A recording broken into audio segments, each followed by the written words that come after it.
नमस्कार महावित्राणि। अद्य वयं मगधदेशस्य अरण्यं गमिष्यामः, यत्र फुल्लोत्पलं नाम सरः आसीत्। एषा कथा अस्ति त्रयाणां मित्राणां, द्वौ हंसौ, ययोः नाम आसीत् सङ्कटः विकटः च। तयोः तृतीयं मित्रम् एकः कूर्मः, यस्य नाम आसीत् कम्बुग्रीवः। कम्बुग्रीवाय एका समस्या आसीत्। सः मौनं धारयितुम् असमर्थः आसीत्। सः चिन्तयति स्म यदि सः एकनिमिषमपि न वदिष्यति तर्हि पृथिव्याः घूर्णनं रुद्धं भविष्यति। किन्तु एकदा अरण्ये अनावृष्टिः अभवत्। सरसः जलं शुष्कम् अभवत्। तत्सरः इदानीं क्रीडाङ्गणमिव दृश्यते स्म। सङ्कटः विकटः च निश्चितवन्तौ यत् अधुना इतः गमनस्य समयः आगतः। भो विकट, शीघ्रं कुरु, स्ववस्तूनि सज्जीकुरु। अत्र अधुना पङ्कं विहाय किमपि नास्ति। आवाभ्यां श्वः प्रातः एव मानसरोवरं प्रति गन्तव्यम्। श्रूयते यत् तत्रत्यं जलं सर्वथा मिनरल् वाटर् इव स्वच्छमस्ति। भूमित्र तिष्ठ, अहमिदं किं शृणोमि? युवां गच्छतः मम किं भविष्यति? अस्माकं मित्रमण्डली भग्ना भविष्यति। किमहम् एकाकी अत्र मृत्तिकां भक्षयिष्यामि? पश्य कम्बु, भावुकः मा भव। आवां पक्षिणौ स्वः, आवयोः पक्षौ स्तः, आवाम् उड्डयनं कर्तुं शक्नुवः। त्वं तु सरीसृपः असि, त्वं भूमौ सर्पसि। आवयोः कोऽपि मेलः नास्ति मित्र। त्वम् अत्रैव कस्मिंश्चित् गर्ते निगूढः तिष्ठ, यदा वृष्टिः भविष्यति तदा मिलिष्यावः। अहो, विपत्तौ मित्रस्य त्यागः, इदमेव शास्त्रेषु कथितमस्ति वा? यदि युवां मां त्यक्त्वा गमिष्यथः तर्हि अहम् अत्रैव शुष्कपङ्के प्राणत्यागं करिष्यामि। मम प्रेतात्मा च युवां मानसरोवरे भीषयिष्यति। हंसौ सङ्कटग्रस्तौ अभवताम्। कच्छपस्य भावनात्मकं प्रदर्शनं सफलमभवत्। किन्तु समस्या सा एव आसीत्, एनं कथं नेष्यावः? तिष्ठताम्, मम समीपे एकः महा उपायः अस्ति। युवामेकं दृढं काष्ठदण्डं नयताम्। युवां चञ्च्वा तस्य कोटिभागं धारयताम्। अहं मध्ये तं दण्डं दन्तैः दृढं ग्रहीष्यामि। यदा युवाम् उड्डयनं करिष्यथः तदा अहमपि युवाभ्यां सह आकाशे भवामि। न यात्रायाः व्ययः, न वीजा समस्या। उपायः तु नवीनः अस्ति कम्बु, किन्तु अस्माकं पूर्वजैः एकं वचनमुक्तमस्ति। प्रत्येकस्य उपायस्य सह एकः अपायः अपि भवति। अत्र सङ्कटः हितोपदेशस्य एकं महत्त्वपूर्णं श्लोकम् अवदत्। उपायं चिन्तयेत् प्राज्ञः, अपायम् अपि चिन्तयेत्। पश्यतु बकमूर्खस्य नकुलेन भक्षिताः सुताः। अर्थात बुद्धिमान व्यक्ति को किसी भी उपाय के साथ साथ उसके नुकसान के बारे में भी सोचना चाहिए। जैसे बगुले ने योजना तो बनाई थी, लेकिन नेवले ने उसके बच्चों को खा लिया। अर्थात योजनायां दोषाः अस्ति भ्रात्राः। पश्य कम्बु, दोषः अयम् अस्ति यदि उड्डयनसमये तव मुखम् उद्घाटितं भविष्यति तर्हि त्वं साक्षात् भूमौ पतिष्यसि, तथा तव अवलेहः भविष्यति।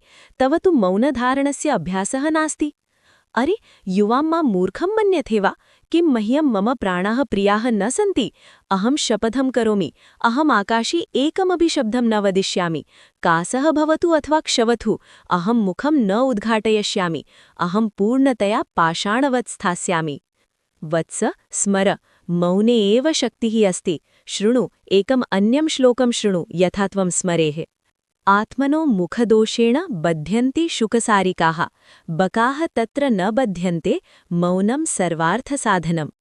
अर्थात तोता और मैना अपने बोलने के कारण पिंजरे में कैद होते हैं, लेकिन बगुले चुप रहते हैं, इसलिए आजाद रहते हैं। मौनम सर्वार्थसाधनम, चुप रहने से ही काम बनते हैं। आम भ्राता, अवगतम, अधुना उपदेशं समाप्तं कुरु, उड्डयनमारभस्व। अहं मानसरोवरस्य शीतलां वायुं भोक्तुमिच्छामि। ततश्च अभियानम् आरब्धम्। हंसौ दण्डम् अधारयताम्, कूर्मः मध्ये दन्तेन गृहीतवान् और फुर्रररर ते आकाशे उड्डीयन्ते स्म। कूर्मः प्रथमवारं विश्वम् उपरितः पश्यति स्म। तस्य मनसि कोलाहलः अभवत्। अहो, कीदृशं दृश्यं! पश्य, सः गजः कियत् लघु दृश्यते, पिपीलिका इव। ते वृक्षाः हरितपुष्पशाकमिव दृश्यन्ते। मनः इच्छति यत् सङ्कटं वदयं, यत् किञ्चित् वामतः चलतु। सेल्फी कोणः उत्तमः आगच्छति। उफ्, न वदनीयं नास्ति, मुखं पिहितं कुरु, मुखं पिहितं कुरु। कूर्मः स्वभावनाः तथैव निग्रह्णाति स्म, यथा कोऽपि पथ्यपालकः मिष्टान्नं दृष्ट्वा आत्मानं निग्रह्णाति। किन्तु तस्य परीक्षा तु इदानीम् अवशिष्टा आसीत्। ते एकस्य नगरस्य उपरि गच्छन्ति स्म। अधः विपणी आसीत्। जनाः यदा आकाशे एतं विचित्रं दृश्यम् अपश्यन् तदा कोलाहलः अभवत्। ओ भ्रात, उपरि पश्य, तत् किं गच्छति? किं पक्षिणौ चक्रं नयतः? अरे न तात, तत् चक्रं नास्ति, सः तु कोऽपि विशालः मण्डूकः प्रतिभाति, अथवा कूर्मः अस्ति। पश्य कीदृशः लम्बते, यथा रजकस्य रज्जु उपरि वस्त्रं शुष्यति। भो पश्यत, उड्डीयमानः कूष्माण्डः। यदि एषः पतति तर्हि अहं गृहं नीत्वा अस्य सूपं पचामः। कम्बुग्रीवः एतत् अशृणोत्। कूष्माण्डः, सूपः, रजकस्य वस्त्रं, तस्य रक्तम् उष्णमभवत्। तस्य अरण्यस्य प्रतिष्ठितः कूर्मः आसीत्, न तु शाकः। तस्य अहङ्कारः अधुना धैर्यसीमामतिलङ्घितवान्। एतेषां धृष्टता, एते मां कूष्माण्डं वदन्ति। अहम् एतान् इदानीं दर्शयामि यत् अहं कः अस्मि। अहं कम्बुग्रीवः अस्मि, महाज्ञानी कम्बुग्रीवः। इशारा, तूष्णीं भव मूर्खः। किन्तु कच्छपस्य धैर्यं भग्नमभवत्। सः अचिन्तयत् यद् यदि सः उत्तरं न दास्यति तर्हि तस्य अपमानः भविष्यति। सः विस्मृतवान् यत् सः आकाशे अस्ति। सः स्वमुखमुद्घाटितवान्।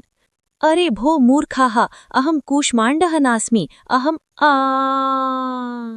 यथैव अहमिति वक्तुं मुखमुद्घाटितं दण्डः गलितः। कम्बुग्रीवः आकाशे हस्तपादं चालितवान्, किन्तु गुरुत्वाकर्षणं जेतुं कोऽपि न शक्नोति। रक्षतु माम्, त्रुटिः अभवत्। धडाम्! कूर्मः साक्षात् तस्य ग्रामस्य चतुष्पथे अपतत्। कथा समाप्ता। आकाशे उड्डीयमानयोः हंसयोः नेत्रयोः अश्रूणि आसन्। तौ स्वमित्रं हारितवन्तौ, केवलमेतदर्थं यत् सः मौनं न धृतवान्। गच्छन्तौ हंसौ तम् अन्तिमं श्लोकं स्मृतवन्तौ, यः अस्याः कथायाः सारः अस्ति। सुहृदां हितकामानां यो वाक्यं नाभिनन्दति स कूर्म इव दुर्बुद्धिः काष्ठात् भ्रष्टो विनश्यति। अर्थात जो व्यक्ति अपने भला चाहने वाले दोस्तों की सलाह को नहीं मानता, वो लकड़ी से गिरे हुए उस दुर्बुद्धि बेवकूफ कछुए की तरह नष्ट हो जाता है। तर्हि मित्राणि, एतस्याः दीर्घायाः कथायाः वयं 3 सूत्राणि प्राप्नुमः। योजनाः उत्तमाः कुरुत, किन्तु दोषमपि पश्यत। निन्दकानां चिन्तां मा कुरुत। गजाः गच्छन्ति, श्वानाः बुक्कन्ति। सर्वप्रमुखं, यदा मित्रं वदति मुखं पिहितं कुरु, तदा अवगच्छन्तु यत् तस्मिन् समये मौने एव कल्याणमस्ति। आशासे यत् भवद्भ्यः उड्डीयमानः कूर्मः इति एषा कथा रोचते स्म। अग्रिमकथापर्यन्तं हसन्तु, स्मयन्तु च। अस्तु, कृपया अस्माकं channel @mmv34666 subscribe, like, comment, share कर्तुं न विस्मरन्तु। धन्यवादः।